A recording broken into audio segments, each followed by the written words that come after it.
ආයිබෝවන් දුවේ පුතේ. ඔයාලා අද එකතු වෙලා ඉන්නේ හිතට දැනෙන විද්‍යාපන්ති. තවත් එක් වීඩියෝයක් එක්ක.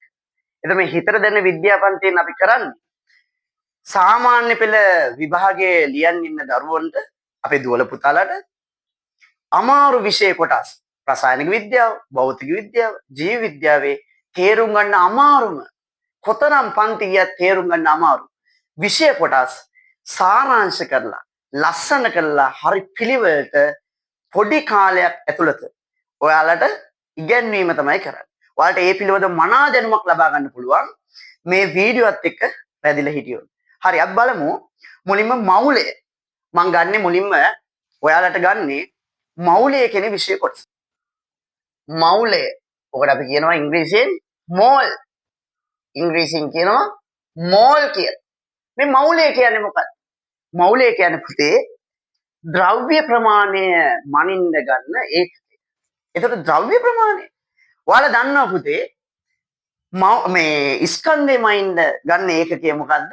අන්තර්ජාතික සම්මත ඒකකය. ස්කන්ධේ මනින්න ගන්න අන්තර්ජාතික සම්මත ඒකකය තමයි කිලෝග්‍රෑම් කියලා කියන්නේ.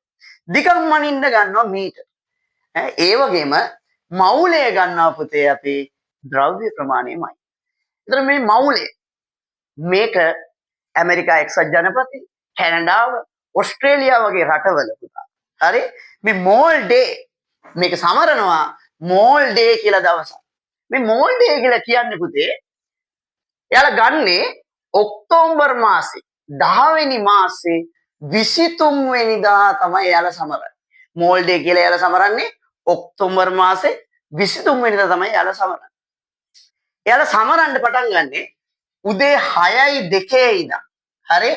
උදේ 6:02 ඉඳන් හවස 6:02 වෙනකල් එයාලා ගන්නවා පුතා මෝල් ඩේ එක සමරන්න. ඔක්තෝබර් මාසේ 23 වෙනිදා එයාලා මෝල් ඩේ එක සමරනවා.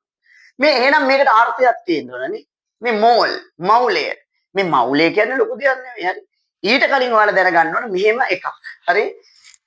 මේ වගේ අගයක් මම ලියන්නම්. 6.022 වැඩි කිරීම 10 වන බලයක ප්‍රමාණයක්. 6.022 වැඩි කිරීම 10 බලයක ප්‍රමාණයක්. මේක සංඛ්‍යාවක්. එතකොට මේ සංඛ්‍යාව කටින් කියන්න අමාරුයි නේ. හැබැයි මේක කියන්න පුළුවන් ක්‍රමයක් තියෙනවා. මේකට කියන්නේ 602යි සෙක්ස්ට්‍රිලියන. 602යි සෙක්ස්ට්‍රිලියන් කියලා කියනවා මේක. හරි? මෙච්චර අංකයක් විශාල අංකයක් උදාහරණයක් 6022කටමයි පුතාලා 0.20ක් දාලා ලිව්වොත් 6022 අරගෙන ඔයාලා 0.20ක් පිටිපස්ස දාලා ලිව්වොත් එච්චර ලොකු සංඛ්‍යාවක් මේ තියෙන්නේ මේකට මම නමක් දෙන්න ඒකට කියනම නම ඇවගාඩ්‍රෝ නියතය ඇවගාඩ්‍රෝ කන්ස්ටන්ට් හරි ඇවගාඩ්‍රෝ නියතය කියලා කියන්නේ මම ලියන්න ඇවගාඩ්‍රෝ නියතය හරි ඇවගාඩ්‍රෝ නියතය. හරි? ඔකට මම කියන්නම් ඇවගාඩ්‍රෝ සංඛ්‍යාව කියලා. එතකොට මෞලය කියන්නේ මොකක්ද කිව්වම ද්‍රව්‍ය ප්‍රමාණයම ඉන්න ගන්නේ මෞලය. ඊට පස්සේ සංඛ්‍යාවක් කිව්වා 6.022 වැඩි කිරීම 10 ප්‍රමාණයක්. ඒ කියන්නේ ඇවගාඩ්‍රෝ නියතය. ඇවගාඩ්‍රෝ අංකයක ප්‍රමාණයක්. හරි. ඔය දෙක විසඳගන්න ඉවර වෙලා දැන් මම යන්නේ මෙහෙම chart එක. බලමු අපි. මෞලය මේ මෞල ආකාර දෙකක් ඔයාලගේ ඉගෙන ගන්න තියෙනවා. එකක් තමයි පුතා පරමාණුක මෞල. එකක් තමයි පරමාණුක මෞල කියන එක. හරි? පරමාණුක මෞල. තව එකක් තියෙනවා පුතේ අණු මෞල. මම මෙහෙම ලියන්නම් අණු මෞල. හරි. දැන් මෞලය කියන්නේ ද්‍රව්‍ය ප්‍රමාණයමයි නේ ඒක හරි. ආකාර දෙකක් තියෙනවා කිව්වා පරමාණු මෞලයි අණු මෞලයි. මොකද්ද සර් පරමාණු කියන්නේ? පරමාණුව මම මේ විදිහට කියන්නම් පොඩි පබළු වැටයක් ගන්න. සුදු පාට පබළු වැටය. මේ පබළු වැටෙන් මම සංකේතවත් කරනවා මොකද්ද පුතේ පරමාණු. අණුවක් කියන්නේ පරමාණු එකතු වෙලයි හැදෙන්නේ අණු. එකිනෙකට සම්බන්ධ වෙලා හැදෙනවා පරමාණු වලින් අණු. එහෙනම් මම මෙහෙම ගන්නම්. පබළු වැට දෙකක් මේ වගේ එකට ජොයින් කරලා නේ බද්ධ කරලා මම මේ හදාගත්ත අණුවක්. හරි? මම මෙහෙම කියන්නම් පරමාණු වලට උදාහරණයක් ගත්තාම පරමාණු වලට උදාහරණයක් තමයි මොකද්ද? ඔක්සිජන් පරමාණු තියෙනවා.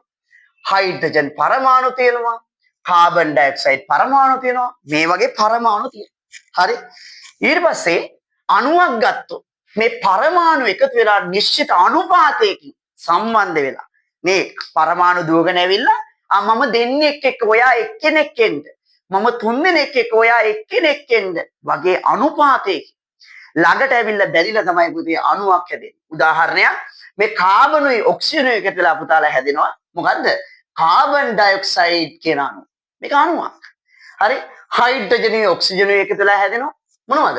ජල අණුව හයිඩ්‍රජන් දෙකයි ඔක්සිජන් එකයි.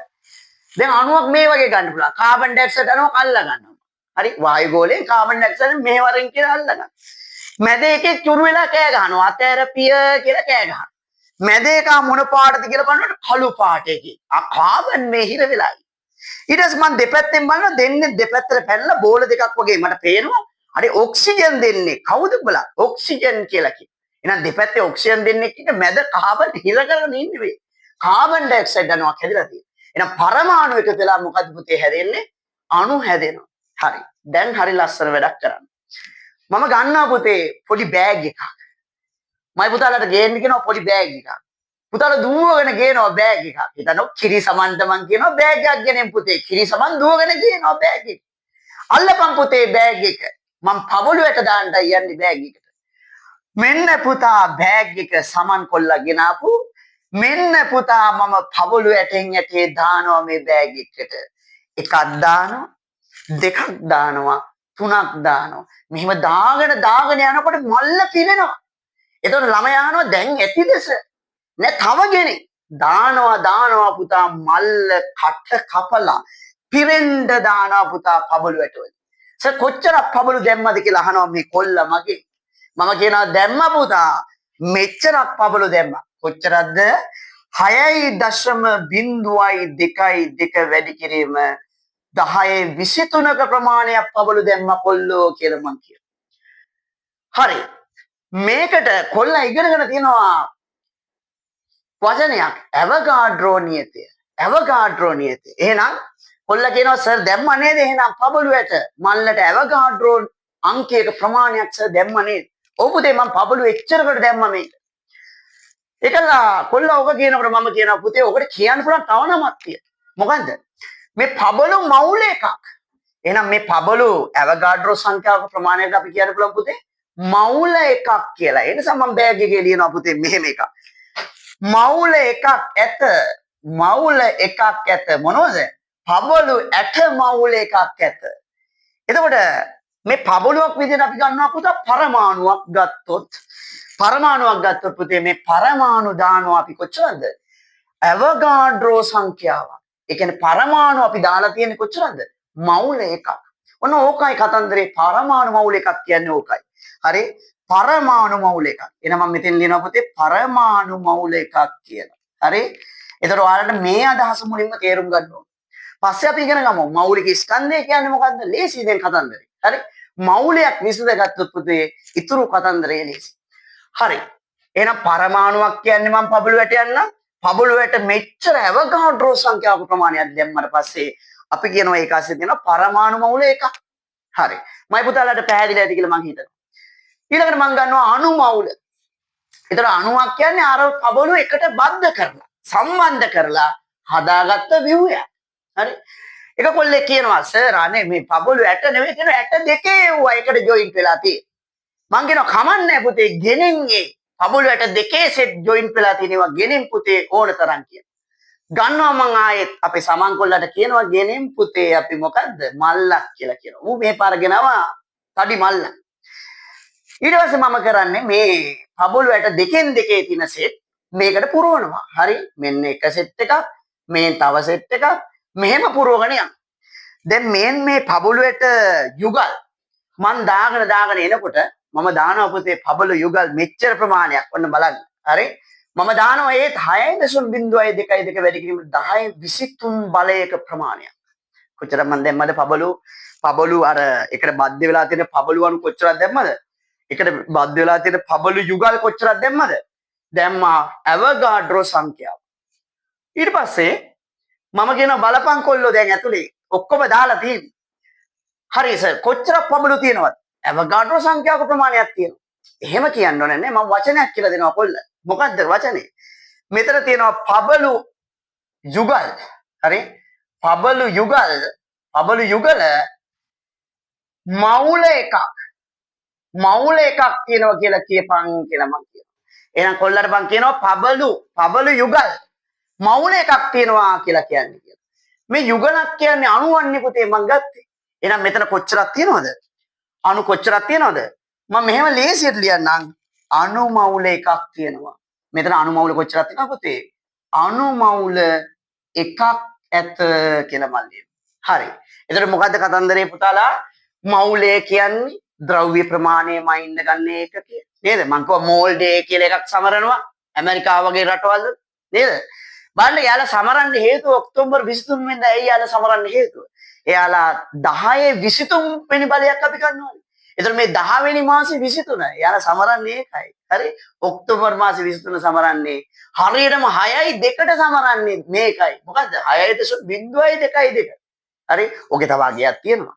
අපි ඔයාලගේ මට්ටමේදී ඒක විභාගයට ගන්න නැහැ. මොකද අගේ 6.02 1.4.76 ඔය ඇවගාඩ්‍රෝ නියතේ ඔරිජිනල් අංකය.